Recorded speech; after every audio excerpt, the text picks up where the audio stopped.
Did a police officer break the law when he shot at an unarmed suspect? News 4 working to get answers for you to a story we first brought you last night on News 4 at 10. The police stopped the car, got out, and fired a shot at him.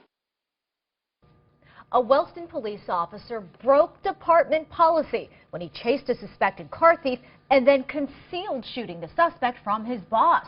Russell Kinsall is with the Bomarito Street Fleet in Wellston, where he asked the chief if the officer also broke the law. Russell.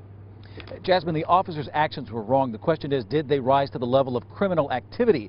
The chief here in Wellston says no, they did not. But a retired police officer who saw that Wellston officer fire his weapon says he was shocked by what he saw. He pulled his gun.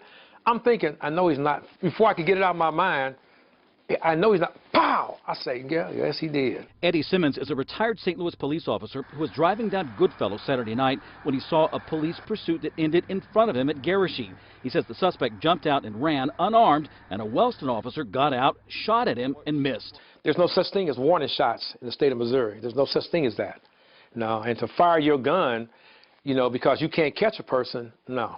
The officer failed to report the shooting until Simmons notified Wellston police, and then the officer claimed his gun accidentally went off. If this officer concealed the shooting in the first place, could his version of events be trusted?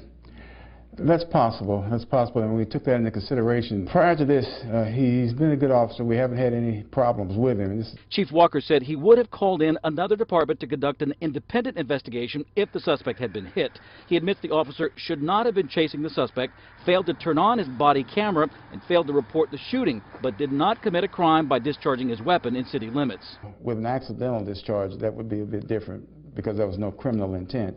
You believe the officer when he says it was accidental? I do believe him.